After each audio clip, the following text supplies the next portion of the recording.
be calling on the phone any moment, and we want you to be ready. Here we go. What did I say? Joining us right now from somewhere around the world, Mike from around the world. Pastor Paul Bagley, how you doing this evening? I'm doing pretty good, Mike. I'm on fire. It seems like there's so much going on that I don't even know where to start. So I'll just start with you. How are you doing? Yeah, start somewhere. I'm doing okay. Doing good. Better today than yesterday.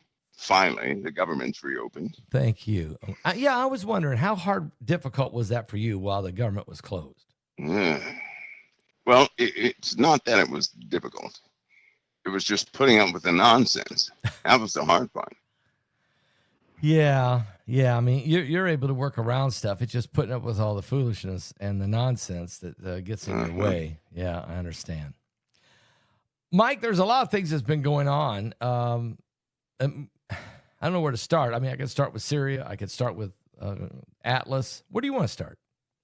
Well, Syria is a good place. All right, let's start with it. And that the guy that was here? Yeah, he was here. Right, had a free pass, huh? Yeah. I mean, this is a guy. Didn't we fight against him once in Iraq? Yeah, that guy was an architect of quite a few things.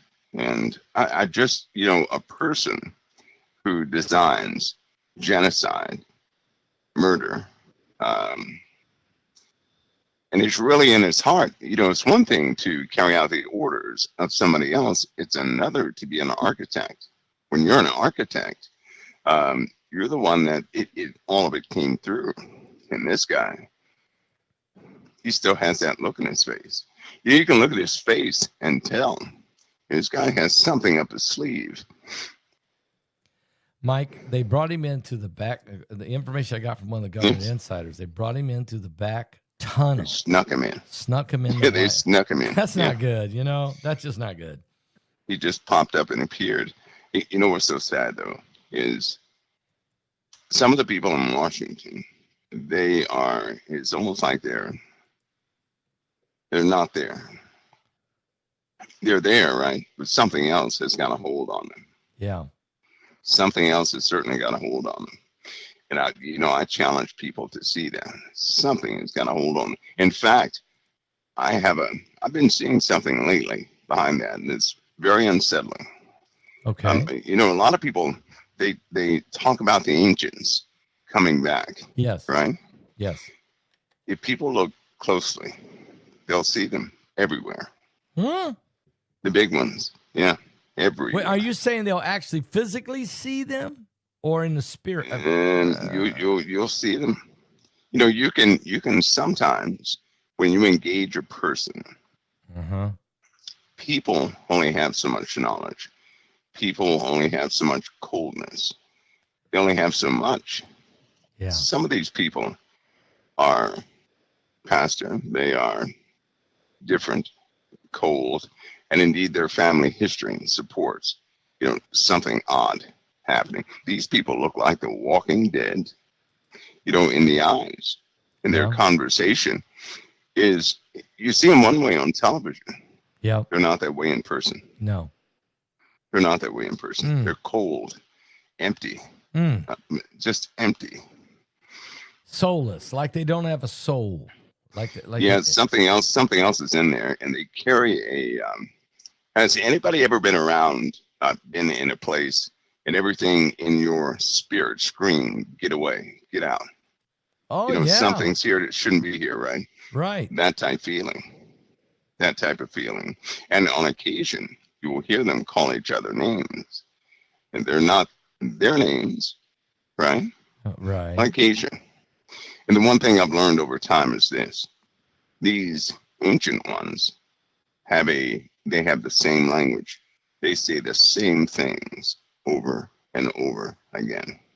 They do the same things over and over again. They never change. Never. This is huge because, in the days of Noah, we had the Nephilim. But we know that that's just 200. There's only 200 that Enoch said actually we talk about. But there has to be thousands. There has to be millions of these demons that are everywhere, trying to possess people or at least oppress people or bring infestation, to bring fear, to control the minds of the human beings. They're very powerful. They do have power. We got more They power sit through in, Christ. I mean, is this happening in a bigger?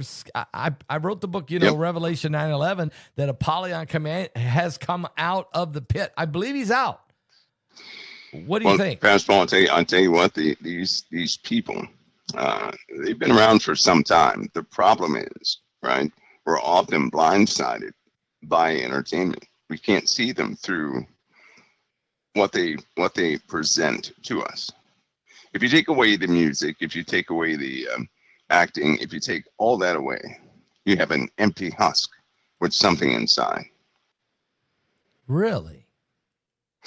The fruit that they leave behind them is nothing but tragedy.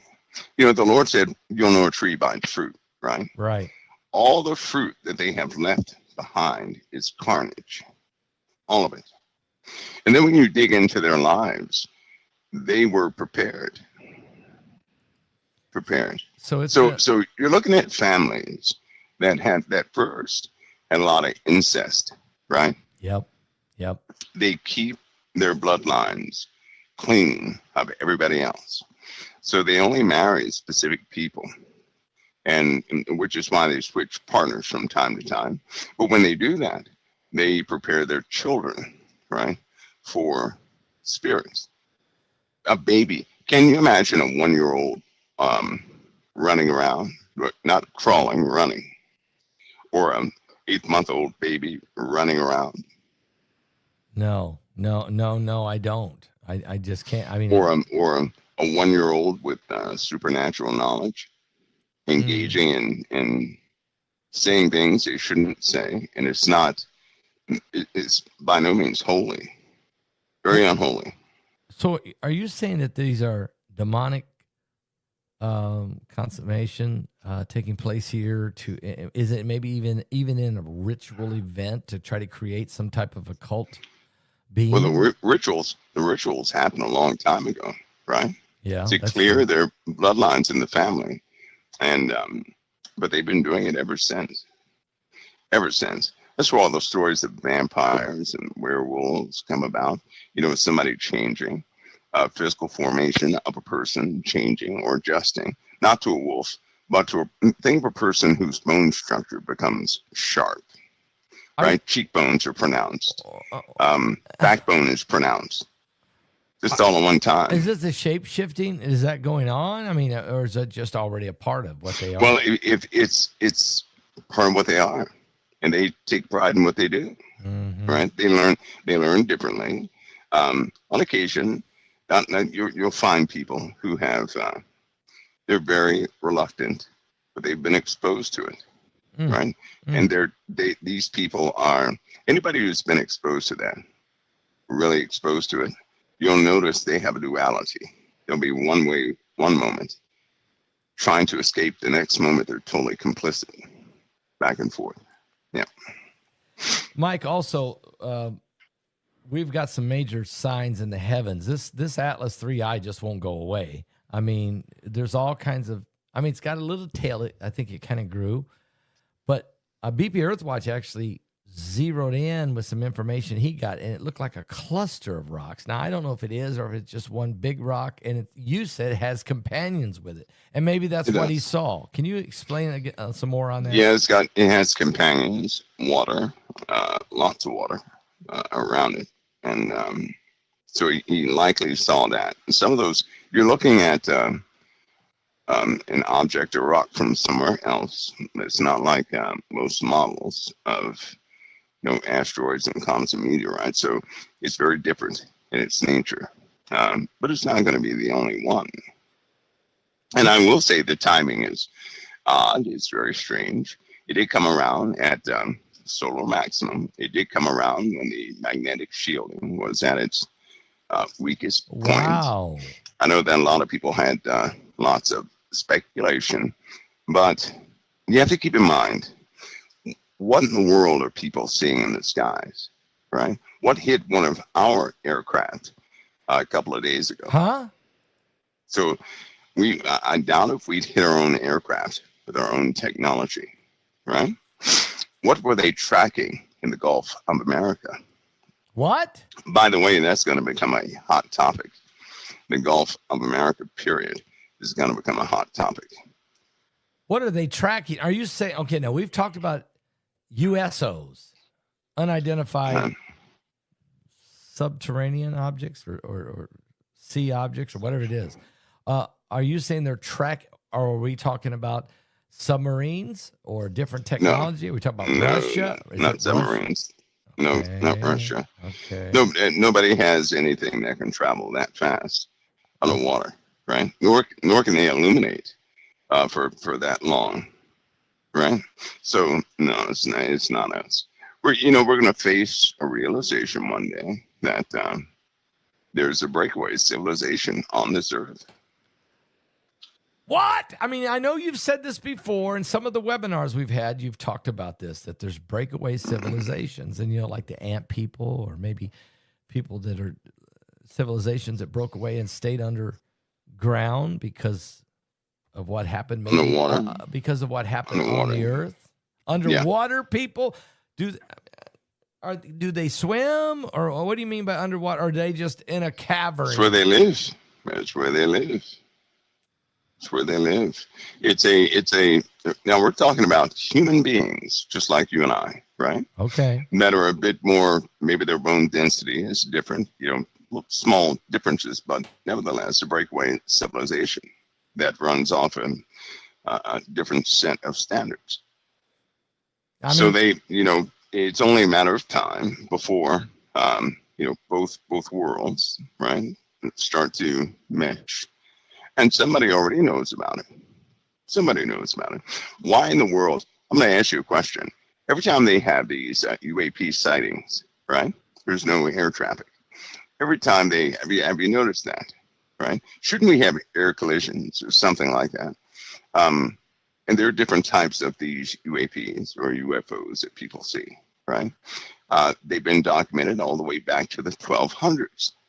There are things in our atmosphere that have been cataloged in our atmosphere, brightly lit, before Sputnik was in space, right? So things like that have been happening for some time. They just give it a lot of mystique in the world. Now, but there's no mystery to it. It's old stuff is what it is. Are you making reference to the lost city of Atlantis? No, not to be mistaken with that. Of course, now that could be tied into it. I do not. I just simply can't subscribe to the dates. A lot of people are used to, and some of the sensationalism around those things, right? Because there are certain things I found out in my career they don't match with what you hear on the internet. So certain things I cannot subscribe to. The one thing I will subscribe to is that the story, one of the biggest assets that man has spiritually is the story of the fallen angels. Yes. And what they actually did. Can you talk? I mean, I know what it says in Genesis chapter 6 about the fallen angels and what happened during that time. I also know what it says in the book of Enoch. But maybe there's people here, and folks, in the book of Enoch is not in our canon. Maybe should be, but it wasn't found till later. But can you elaborate on this, Mike? So essentially, in Genesis, because it outlines that Genesis, the Elohims, or sons of God, saw that the daughters of women were beautiful, and they came down to mate with them. And they took unto themselves wives, and they bare children who became men of renown. Some were great men of renown, some were giants, some were abominations. And they began to multiply on the earth. They built civilizations, all sorts of things happened. And they began to consume the acquisitions of the earth. Then they consumed man himself, right? Man's acquisitions. They consumed everything. They distorted morality. They caused murder. They changed the spirit of mankind. So the righteous were basically, plucked off one by one. back then, or by demoralization and corruption. They corrupted animals as well. There was a time that animals did not eat meat. Okay. Well, They didn't eat meat. Animals didn't go around eating each other, right? Right. But after they corrupted the earth, well, that happened. And of course, Enoch goes into depth, right? Enoch goes into depth about Azazel and the four angels that bound them up. And Azazel, of which all sin was ascribed, was bound hand and foot. And they're preserved in the everlasting chains in the book of Jude. Yes. Talks about the children, but here's some details from Enoch. In the book of Enoch, it states, the Nephilim, the children, from the union of the fallen angels and mankind, the children, when they died, they would not ascend to heaven.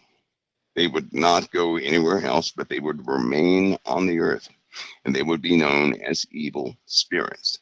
And they would do war, right? They would just have confusion. They would be the murderers and all this, that, and the other in the earth, spirits. And they would desire to have flesh again. And they would burn with lusts, which I believe we later call demons. Yes. But they remain on the earth. And how do we know that? Because Christ said when a demon is kicked out of a person, it's going to go out and find nothing but dry places. Mm-hmm. And then that same demon is going to come back, and if the house is swept clean, which means a person is empty, not receiving Christ or anything else, it's going to go out and find 7 worse than it is. So the demon's not going to hell. They're roaming the earth, these evil spirits, and they look for vessels to inhabit. Well, when that happened, they corrupted animals and everything else.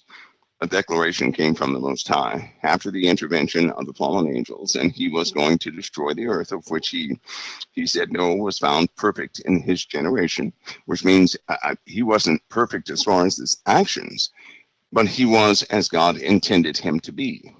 He wasn't corrupted genetically or anything else.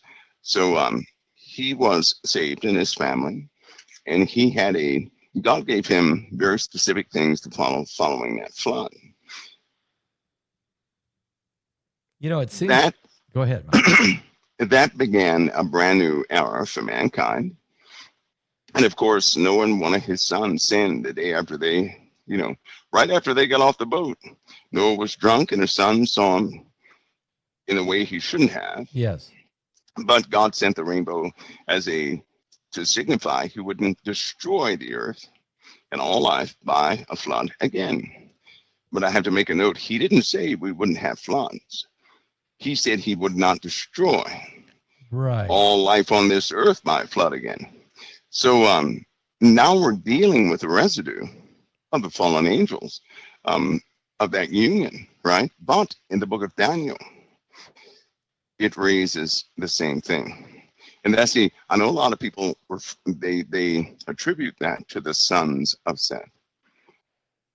I don't, because I'm the guy from the bushes, but it says in the feet of the statue, which was shown to King Nebuchadnezzar, the feet of the statue, by the way, is a kingdom before the everlasting kingdom. Yes. And it was a kingdom in the line of Babylon, which God gave rule over all the earth.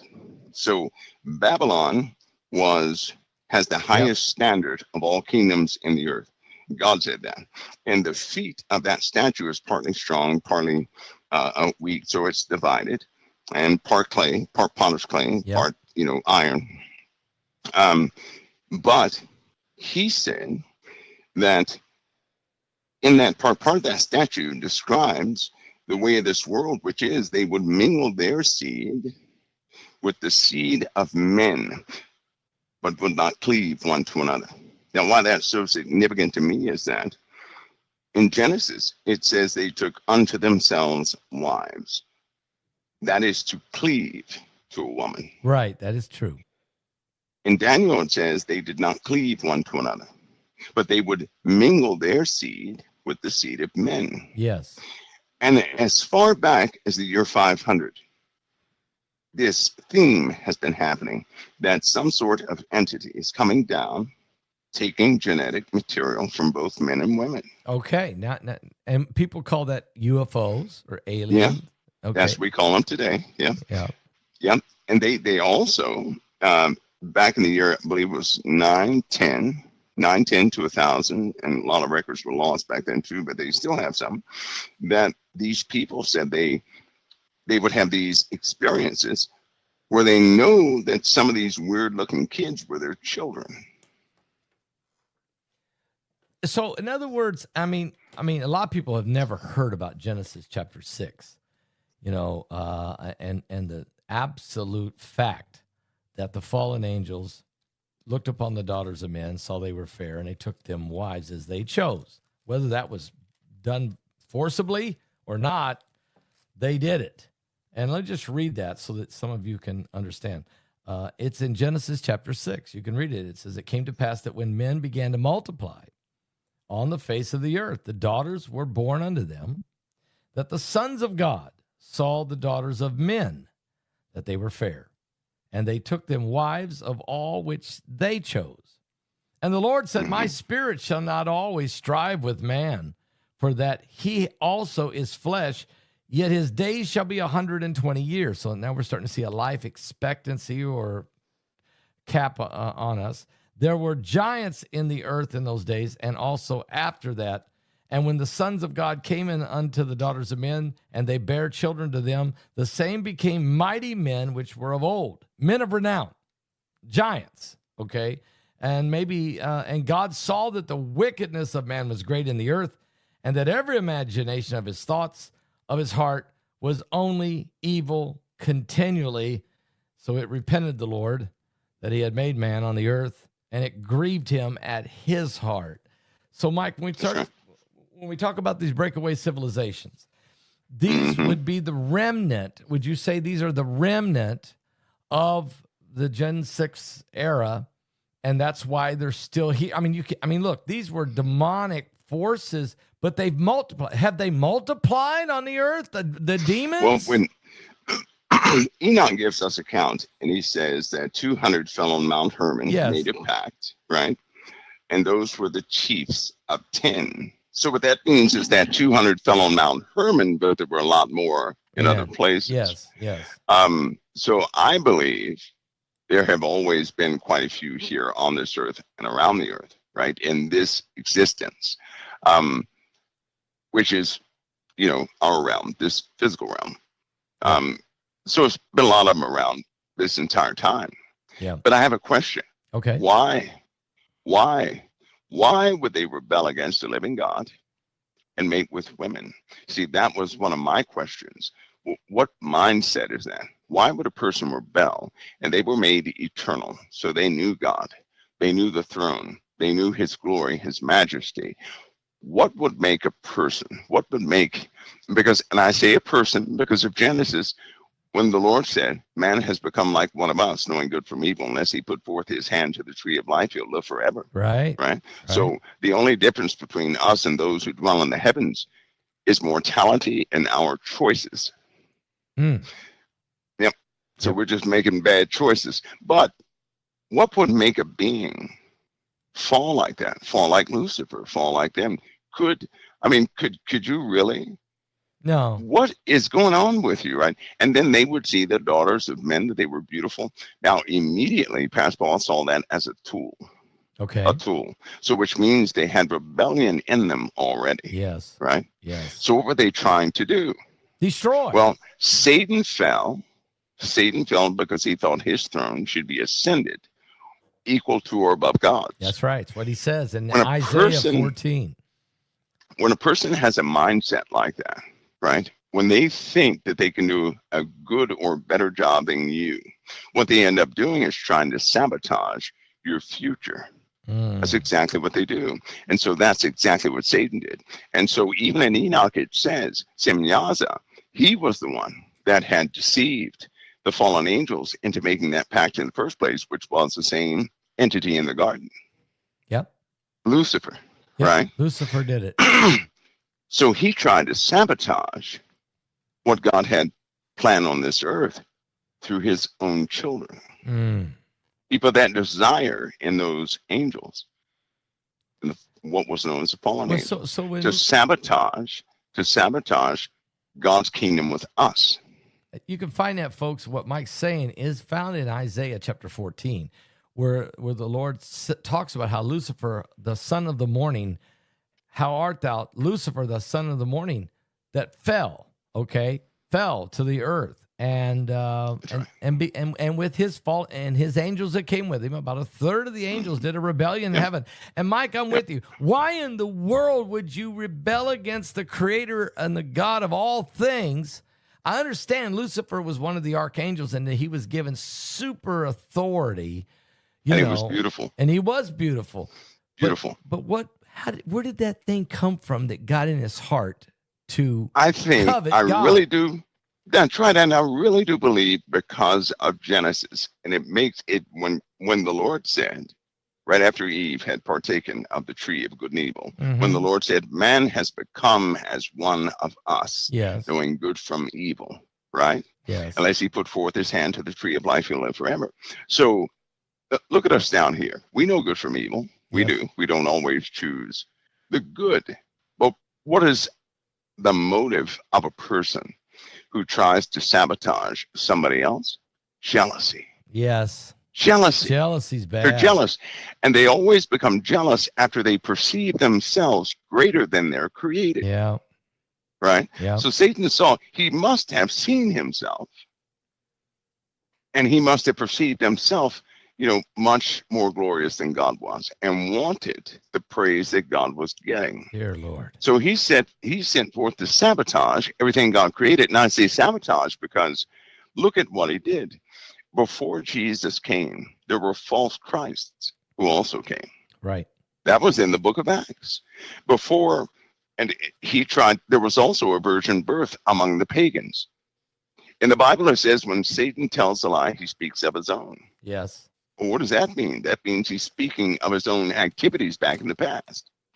So he laid these seeds of falsehoods so us poor little humans can go dig them up and marvel over some ancient things that may not be true. Wow. He planted lies in history to cause us to divert away from Christ. And it has worked. Ancient aliens. Right? That's right. All these different things that have happened. So he set up seeds of deceit from the beginning to sabotage that, because he didn't like mankind. He didn't like mankind. He wants to kill us. He wants us gone. He's against the seed of mankind, which is what Christ came from. Yep. Right? Yep. He tried to stop that in its tracks, and he's still doing it. So some of the civilizations are from back then, because it says Nephilim were in the earth in those days and also after that. Yes. Right? Yep. I even believe some of these, there are no friendly aliens. No. By the way. No. Because, and I say that because of this, the worst evil I've ever seen, Pastor Paul, was never ugly. It was beautiful. The worst evil I've ever perceived would embrace you. It would not push you away. Mm-hmm. The worst evil gets close to you. Very close. And when no one is looking, when it has isolated you, it will end you. That's the worst evil. It will convince you of things you never thought you could be convinced of. Maybe that's why God gave us each other. But they're still doing the same thing. And these breakaway civilizations, I believe that part are just human beings who simply broke away a long time ago. I believe that from something that happened back in 61. Okay, so you're saying some of these civilizations are not just the residual of the Nephilim, although some of them could be, for sure. Right. But there may be some that are just the residual of fallen humanity that... Or of just possibly some people who broke off and said, we're just going to separate ourselves from everybody else. Now listen to this, folks. In the Bible, in the book of Revelation, and when I wrote the book Revelation 9:11, because I had a vision, I seen a Apollyon coming out of a bottomless pit. He had been chained. The Bible says that he had been chained. He's released. God lets him out, in these end times. When he lets him out, the demons come roaring out with him like smoke, as thick as dark as smoke. And there's even some creatures that look like locusts flying in the air, and they have helmets on, and they have breastplates of iron and wings and all kinds of and stingers in their tail. And this is a very demonic, a very evil release.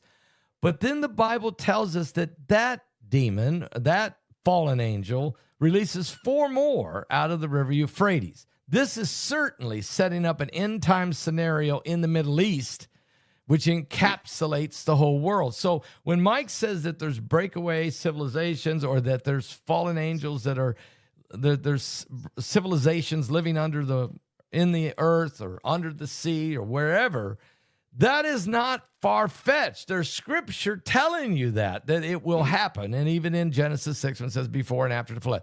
So, Mike, what you're teaching here tonight is something that's not taught in Sunday school. It's not something that I think is being preached very often from the pulpits of America, but it is something that everybody needs to know, because you need to know we don't wrestle with flesh and blood. We're wrestling with principalities. Right, Mike? Yes, sir. Powers. We These are are demonic forces. And it takes the blood of Jesus Christ to have authority in that realm. And exactly. Yeah. So, I mean, what you're teaching here tonight and what you're talking about here tonight is very well needs to be explained. And there's no doubt about that. No doubt. I also want to bring up something else, Mike, and that is the sun has went crazy. Okay. It had 3 massive solar flares, maybe more. The CMEs erupted, whereas some of they called it a ground event, where the flash of the solar flare, the radiation created auroras like we haven't seen. They say it's the strongest in 19 years. My question to you is, Mike, is there more coming, and what caused it? Well, you know what, about somebody in COT will have to tell me, but I think I said, what was it, Monday? I said, we're going to see purple skies. Yeah. Purple skies. Purple skies. Also, the Lord showed me about the skies. When they get colorful, people are going to go out in the evenings and take pictures of the beautiful skies, not realizing what it actually means, right? They won't realize what it means.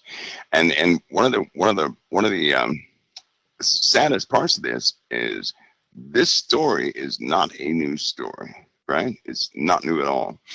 When auroras are seen commonly in the evenings all the way down to Florida and beyond, the magnetic shielding of the earth is going into the chaotic sequence that it will always go into before it reorientates. And so the orientation of the magnetic field is breaking down. All the rhythmic patterns in the magnetic shield are not right. They're off, right? They're starting to weaken beyond points ever measured in some places right now. So once it goes into this chaotic state, it'll stay that way until it dwindles down to hardly nothing. Now, during this time, it's going to get very hot on the earth by way of infrared. So everything is going to start to fry, right? To get very hot, we have no UV shield. Without a UV shield, it's going to start, diseases will increase, immune systems will drop. And all the while, the North and South poles will begin to roam big time, right? Wow. They know through studying the magnetic orientation of magnetite in the earth in different layers that the earth has changed its rotation a couple of times. Okay. Tell us. Now, this is a physical rotation. Okay.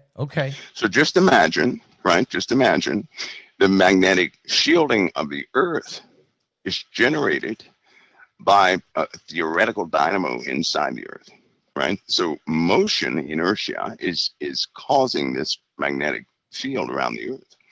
If it goes chaotic, then something is happening inside the earth.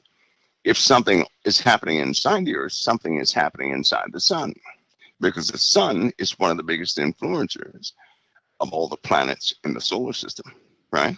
So when the sun changes, so does the earth. But if it changes to the point where the magnetic shielding weakens, that means inside our earth, the core of the earth has become chaotic. And maybe that's why the salt water and fresh water, the chemistry is changing. Wow. It's changing right now, right? I mean, it is. I mean, you're not just talking about saltwater intrusion either. You're talking about no. the makeup. All the salt water, that's right. The chemistry of the oceans and the chemistry of fresh water, all that stuff is changing because this is a very integral system, right? And it always hits these moments where it wipes out all life on the planet. Wow. And I think that we're starting to see the beginning processes of that. I believe the word. So according to the word, this will be the last time. But certainly we have changes inside the earth. So very soon, everybody will be on volcanic alert to some degree, right? Very soon, because as the interior portions of the earth slow down, it'll start to swell. That means magma displacement and pressure. That's why we have more rains than usual, because the upper atmospheres are warmer than usual and more UV is getting to the upper atmospheres. So we have a denser ionosphere. Particulates are still building up there, right? It's affecting everything. So that's why they have to adjust. GPS and Space Command is always busy. So you're saying a pole shift is inevitable. It's inevitable. I mean, is that, and Isaiah 24 talks about the earth flipping? Yeah, it will happen. It will happen. It will happen. And when it does happen, Pastor Paul, the events that lead up to it are what we're seeing we're starting to see that right now. Yeah. You know, we've had it before. It's happening again. Starting to happen again.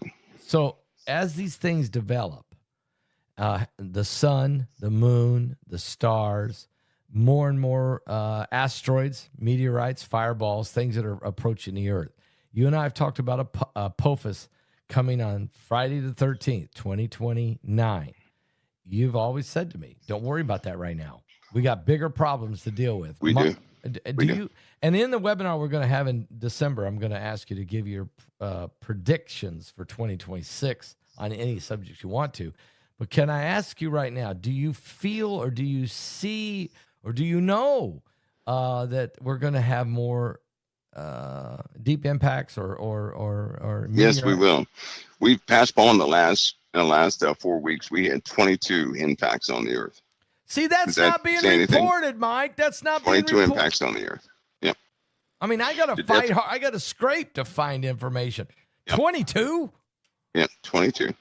And it's so strange because some of these, a few of them were in highly visible areas, right? Smoke coming from it, the trail still going up in the sky. Nobody said a word, right? We're not talking about SpaceX launches. We're not talking about the ICBM test launches. Nope. And then it happens the same night. The exact same night it happens. And then 2 days later, somebody was killed, or two people were killed in a car because it went right through the windshield. Oh, the meteorites. Mm-hmm. They're hitting, they're killing, they're creating damage in different locations. A lot of them are probably hitting the ocean, no doubt. Yeah, but people always die from meteorite impacts, Pastor Paul. They always die. We're just talking about every single month. And it's, information. As far as the internet goes, it's so bad now, AI will just say, nope, nothing is happening, nothing to see here. Yeah. That's all I was going to say. But the death rate's increasing. Insurance companies cannot handle that, right? So they've dropped. Certain insurance companies have already dropped meteorite insurance, and they had it, right, prior to 2013. They don't have it now. Yeah, you're right. The insurance companies are dropping their coverage on homes. They're not renewing. That's right. Especially if you have houses in any of along the coast, just about almost impossible now. That's right. Flood plains. You've talked about North Carolina. They know more storms, more tornadoes, more hurricanes, more straight line winds. Do you see more straight line winds coming? I know the East Coast is going to be in bad shape coming up. And a long time ago, I said that. The sad part is that I guess that people, they want something to happen the next day, right? Yeah. Here's the sad part. When events happen, the same person will sit back and say, I wish I had 10 years to prepare for this. You can't move your family in 4 years. It takes a long time to prepare to move your family. Right. And I think it's important for people to see the trends of what's happening. I think it's important for prophecy teachers like yourself to keep going so people can so they can start living by truth, not dodging death, but to live by truth. They have to have an understanding that all of it's coming to an end, right? Amen. But still live their lives. In other words, we have to learn to see death. God wants us to see the truth, and death is part of that truth, but we walk in life, right? We don't stop for death. We continue to walk. Yeah. I mean, we don't because it's coming. We can't tell everybody, move from here, move from there. This is what's coming.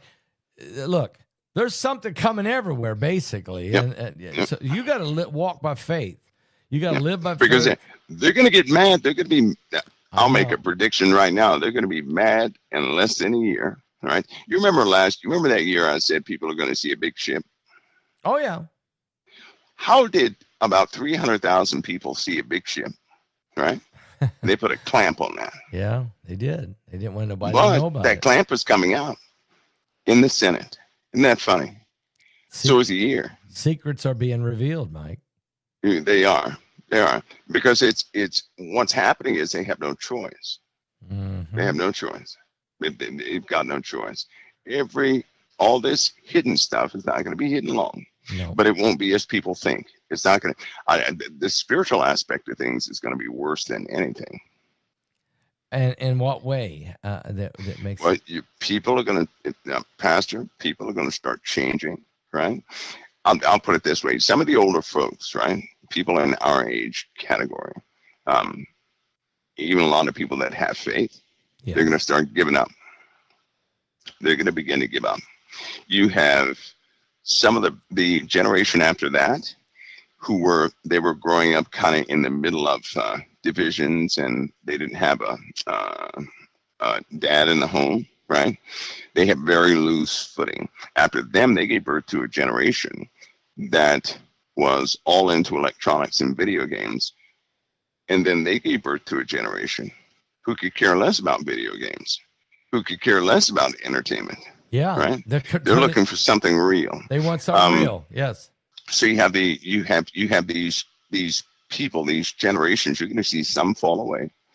You're going to see some totally duped, but you'll see a lot. You're going to see some of those who are meant to go straight to God. But I believe we're going to see a division. We're going to see a clear divide between those who believe and those who don't. I don't think it's going to be hard, especially this coming year, to tell near the end of it who believes and who does not. And I say that because of what they propose to do to the world. The government is not going to be what it is right now. In fact, people believe they have a government that's been this way for years, and they have no idea the government's already changed. They're holding up appearances. Yep. So, Mike, they're just holding up appearances. Let me ask you, AI is on everything is moving fast now, okay? And AI is enhancing that. But where do you see the technology? Where do you see digital ID? How do you see it being used? And when do you see it's going to go into effect in a big way? There'll be a necessity, right, for a system that can manage a whole bunch of things. Right now, people's lives are digital. Right now, without digital ID, currency is digital. Yeah. Everything is digital. Yeah. Right. And people are going to demand that they have some sort of biometric access to devices because of crooked people. Yeah. Because past Paul, great betrayal. Once it passes, everybody's going to have a clear understanding of that, and then new people will take charge of things. I have heard you say the great betrayal is coming. That means secrets are going to be revealed. Is that what Jesus said? That which was done in secret will be shouted from the housetop. There's a revealing coming. Yeah, and you know what's so sad though? The one who has the secret will yell at him or herself. What? Isn't that terrible? They'll do what? They'll tell their own stuff. They'll reveal their Nobody's own going to have to make them tell the truth. They're going to tell their own truth. When the pressure gets so high, right? Because right now I still believe that we're in a time we're given a reprieve. The church is given a reprieve to get some things in order, right? It's not for everybody else. This is for the church. But if you take a closer look, it's very chaotic all over the world right now. It's a powder keg. It's ready to blow. People are at their wits' end. A lot of people are giving up. They're giving up. They're looking for peace all of a sudden, right? But they cannot obtain it. They're troubled and they don't know why. They're spiritually empty and their deity is not working for them. You have people changing faith like they change clothes. Yeah. In these days, they're empty. They're trying to find something to fill an emptiness within them, and it's getting worse. Suicide rates have increased among, older people. The worst statistic is that older people are giving up. Yeah. They're just giving up, right? So death will be approved. A lot of people are going to take that option, but the government, as we know it, is not going to exist long, and a new government will. Are we talking about a new global governance is coming? It'll be under one umbrella, right? That one umbrella is going to be a digital umbrella. See, at this point, it doesn't matter if we have different nations. It doesn't matter. No, it don't matter. The true unity piece is AI, right? That is the unity piece right there. That is going to unify everything AI, because it will be tied. It's impossible to keep one AI module separate from another. It's impossible. They're all interlinked. All of them will become one. They're all talking to each other. All of them will become one. Even the little piece of junk, right? Neural nets that I have here, they're already trying to reach out. Nobody programmed that into them. What are you talking about? Neural nets you have here? Neural net, the basis of AI, right? Yeah. I built 2 neural nets. 2 of them. Okay. And they learn things, right, by themselves. And as I get a chance, I train them, but they're reaching out.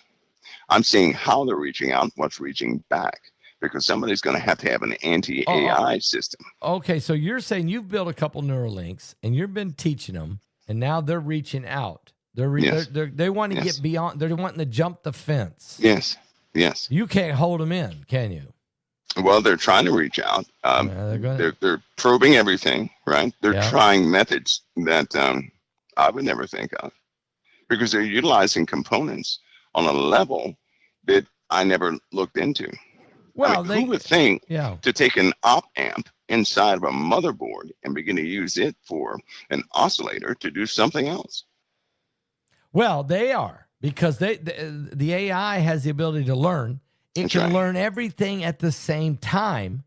And that's right. It's important. Components that it can use, that we as human beings, we put components in a motherboard and we say, that's for this and that's for that. It says, no, it can be also used for 50 other things. Is that what you're saying? Bad. It's bad too, Pastor. I'll tell you something. Listen, I designed a few pieces of hardware in my time, right, from the ground up. So it's not like putting modules together. This is designing from the ground up. When I say AI is something that man cannot contain, that's exactly what I mean, right? Yeah. It's doing things that are outside of the box. It's just, it can reconfigure a processor to do things Intel didn't design it to do, right? Mac didn't design it to do that. So how can it have containment parameters that are truly containment parameters? How are we going to keep them from they're not taking over the nuclear football? They're not. You know what? Here's something right here, right? I was talking to one of the guys in the UK that was responsible for some of the first AI systems. Okay. The chances is that somewhere AI has already infiltrated other systems and is simply gathering data. Okay. If it does not show itself, you're not going to be able to tell it's in there or not. Think of it as a virus. You'll never find. You don't know a virus that can rewrite itself on the fly, right? leave your system, go to somebody else's system, and then come back. So that means it can outwit Norton and everything else that's pre-programmed. And it's just learning. And NVIDIA has given it the entire earth. They just handed AI everything it needed to evolve, essentially. Are they? I think it's a. Are they worried about this, Mike? I mean, is guys like Elon Musk and Sam Altman and these guys and Larry Ellison and these guys and their team and not believe me, I know that the folks that work for them, there's some geniuses. Are they sitting around worried what in the world they have created? Well, the geniuses, right? The geniuses are not making the money that these I know corporate execs are making, right? Right. The corporate execs, they want the money. Yeah. They don't care what it does, or they would have stopped a long time ago. They would have exposed how AI works intimately to everybody a long time ago. But AI is dangerous. It's dangerous because it can do so many things. It's already on YouTube impersonating people. Yeah. You have criminals. Criminals are stealing neighborhoods with AI in the USA right now, right? So they have bypassed most safety parameters. Most companies have, people are going to find all their information on the dark web. So they're going to demand some type of biometric security because most people have been compromised already. Lots of people there. You can have a person's birthday, social security number, everything is probably sitting on a server somewhere, and people they've been selling it, not doing anything with it. But when they decide to do something with it, they can do it so fast. It'll be so vast they can wipe that person out in a moment. But what they normally do is impersonate the person, right? And they pinch off the person for years, and the person never knows it. They don't know they have loans in other nations. How would they? Wow. Nobody's going to write to their address, right? Nobody. Because these criminals make a different address overseas, and they get all the correspondence and communication. This is happening right now in real time. It's really weird. I mean, you talk about impersonating. I don't know how many different Paul Begleys. They use my picture and get my information and pretending to be me. And then they're communicating with people. And sometimes some of our actual followers think they're talking to me. And no, it's not me. Okay, it's not me. And there's more than they're everywhere. I mean, you can't. There's no way to shut them all down because they must. Unless you like gum. Do I like gum? Like bubble gum? Yeah. Well, always have a piece in your mouth when you're talking on air. Why? Why? It'll change your speech, and it's hard for AI, right, to get variances in your speech. It's very difficult. Okay. Yeah. All right. I'll start that. All right. Do it all the time, and they'll never lock it down, Because But if you talk consistently, they'll capture everything about you. My speech changes every single broadcast to some degree because I keep something in my left jaw or right jaw. Okay. So it always changes. You keep throwing it off. You keep it off balance. Yep. Wow. So, Mike, as this beast kingdom, so in other words, there's going to be so much theft and so much stealing of people's identities and so many weird things happening that folks are going to start crying for a new system. Is that what you're saying? Yeah. And is that when the beast comes in? Not only the beast himself, but the beast system, the beast itself. The beast. We as a human race, we call for it, we beg for it. Paul, here's what I believe. Here's what I think. And I'm just me, so I'm not a theologian. Everybody, just remember that. But here's what I believe.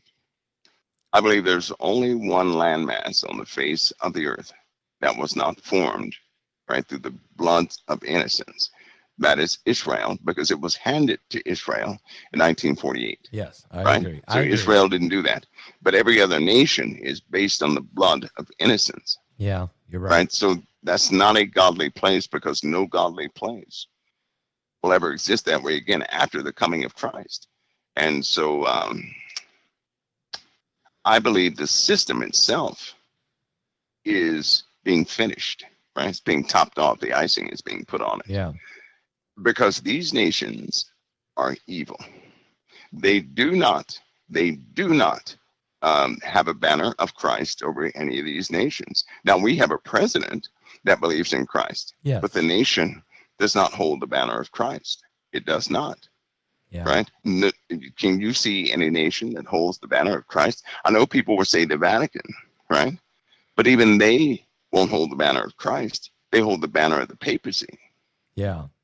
Right? As a matter of fact, I was talking today with a guy. I'm working on my next book, okay, Trump versus the Beast. And he's in London right now. And so we started talking about how things were going there. And he said, Pastor Paul, faith is almost gone. The Christians that are there are literally so discouraged. They've give up. They don't see any fire. There's no anointing. There's nothing happening. They've dried up and died, like twice dead, plucked up by the roots. He said, you don't understand. And it's not that they're mean or evil. They've just been surrounded by so many demons that have just swallowed up around that they just give up. They need revival, but they've give up. Mike, is that happening? Yeah, I do believe it is. It is. I believe the younger generation and some of the ones who are called out of the older generation who are still willing to stand, right, will make a difference in that, but only for a time. Yeah. Only for a time. I believe that the UK, though, is as it seems they have become a revived thing because King Charles, right? Yeah. He just did something. He just revived something that's been dead a long time. Yeah. I mean, a long time that nobody ever thought would ever come back. And it's alive again. It's revived again. So a lot of stuff will start coming out of, that mess that's created over there. I say that because they don't put Christ first. They put politics first. That's bad. Right? It's not Christ. It's politics and negotiation, everything else. So clearly it's not for Christ. No. It's for themselves. Right? Yep. You're right. Yep. There's no, going in between that. But I believe the system, the icing is put on it, but the one who takes the seat of these kingdoms, once these governments break down, then some new ones will come, right, and represent. And I believe it's going to happen at the exact same time as a few disasters that will help change the face of the earth with war. Right? So we're going to have some things that will take place with war, and then the recovery of that, they're going to say, hey, if you want to be a part of this brand new utopia, you got to take this mark, but you also had to renounce all the nonsense that came with these other governments. Yeah. You cannot bring that to this, right? So no more no more Christianity here and this type of Christianity and that Christianity and this, that, and the other. No, it'll be something brand new. All right, Mike. We haven't talked about Mondami one time tonight. But would you say my dummy? I said Mondami, the little commie, and he likes his mommy. No, I'm sorry. Every time somebody says that, it sounds like they're saying my dummy. You said it, Mike. So, I mean, this is the Big Apple, or is it the Bad Apple? I mean, what's getting ready to happen in New York? It's going to be the empty apple. Yeah, unfortunately, here's I'll say this. It looks like the Lord is working here. It does. I know it looks bad, but it looks like the Lord is working. Okay. How better to attract darkness from among the light, but to set up a place of darkness that will draw darkness to itself. Right? So these places that set up like that are going to draw everybody who thinks like-minded like they are. They're going to join with it. They will effectively separate themselves from every place else. A filtering is taking place. A filtering. Now it's. I believe the Lord is working. I do. Now, okay, I know God is always working. There's no doubt about that. Okay, so Seattle just got a new mayor. It's a social. Okay. We talked about the UK has the 8 largest cities in the UK have Muslim mayors. Is America headed in the same direction? And is that okay? God is going to expose the darkness by shining on a light. Is that what you're saying is getting ready to happen in New York? I really do believe that the Lord is drawing darkness into one location. Okay. That's what I think he's doing. He's going to draw darkness away from his children into one location. Okay. Thus just leaving the righteous behind. So be it. And they're going to go to their little utopias that they've been wanting, their little communist socialistic cities, right? They're going to be in those cities. And I strongly believe that's where destruction is coming to. It's not coming to those who are in the, who are Christians, because darkness is coming out from among Christians. So what better way to draw them out than to set up a kingdom for them to go to? Yeah, you're right. Then the demons can gravitate to the same area. Mm-hmm. I feel bad for the, God-fearing people that have worked their whole life. They're leaving. They got to. Pastor, they're leaving. They're coming. They're leaving. They got to get out of there. Yep, they're leaving. I think, because New York is not going to be there. Is it Babylon? It's just not going to. Is it Revelation 18 when he says, I see the great smoke coming out of the city and the merchants are crying for their... Unfortunately, I believe that's part of, Babylon. I have a weird view. First of all, this is just my weird view. That beast, that beast, the woman sits atop of, the beast hates her. Yeah. He hates her. So if the beast hates her, and the beast is a product of Satan giving this thing its power, seeing great authority, then Satan hated her too. Oh yeah. So that but because she has something across her forehead means that's her fallen state. That's not her redeemed state. That's her fallen state. Okay. And so she'll evaporate. Then God talks about Babylon just being destroyed. Yeah. I believe that is the richness of the nations. You know how they indulge in all this trade and everything else, right? Because in every nation, Pastor Ball, there seems to be this little part of where Christians are, right? Yeah. There are parts where the true witnesses are, true believers are. I believe that Babylon is a compilation of places. Yeah, it's not just one spot. Okay. That's right. It's the richness of these places. And the only reason I say that's because in the book of Daniel, that head of gold was King Nebuchadnezzar. And God said, all the other kingdoms in the earth will be inferior to thee. But he said they would have rule over all the earth. And there would only be 4 kingdoms. Right? So we've had more than 4 kingdoms. So what is the Lord talking about? He's talking about that structure which was based off the rule of law. The entire world right now operates by what? The rule of law. So it's a combination. It's not just actual. Yep. Yeah. And I believe that. That last kingdom is stronger, has iron teeth. It's more fierce. It's more wicked than all the others before. Can I look at Revelation 18 just for a second? Because you talk about the richness. And folks, if you do look here, I'll just read a little bit here. It talks about verse 8. Therefore her plagues came on in one day, death and mourning and famine, and she shall be utterly burned with fire. For strong is the Lord God who judgeth her, and the kings of the earth who have committed fornication and lived deliciously with her shall bewail her and lament for her when they shall see the smoke of her burning, standing afar off for the fear of her torment, saying, Alas, alas, that great city Babylon, that city, that mighty city, that for in 1 hour is thy judgment come, and the merchants of the earth shall weep and mourn over her, for no man buyeth their merchandise anymore. And it goes on, talks about all the different merchandise. So what you're saying is it's not necessarily a location, it's a concept, it's a spirit that the whole world has been operating in. This greed, this lust for power, money, and everything that comes with it. That's what I believe. That's what I believe. Because my weird belief is I think the woman in Babylon are 2 different things. I do she too. She has a stamp on her forehead, but the beast hates her. Satan hates her. Satan does not hate Babylon, right? He clearly corrupts it, but this woman is the fallen state of another place. Yeah. She's just the fallen state. She didn't want to be on that beast. She just happens to be there. She just happens to be riding it. Yeah. And she'll be corrected, and that'll be the end of that. That's the fallen state of a place.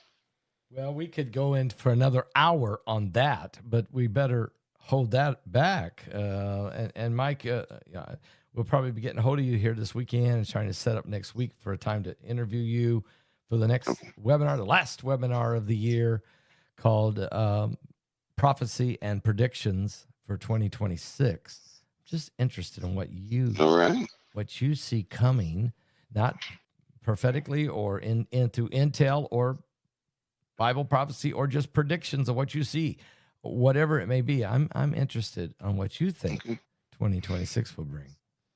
Well, I will show up, Pastor Paul. That'll be a good one. That'll be a good one. All right. That'll be a good one. Mike, this has been a very enlightening broadcast. Very deep, but so necessary. I'm just so happy. Thank you for sharing the truth. And that's what sets us free. And I want to thank you for coming and being with us tonight on this broadcast. Pastor Paul, thank you. It's an honor to be here. The honor's mine, Mike. It truly is. God bless. All right, brother. Okay, God bless. It's amazing.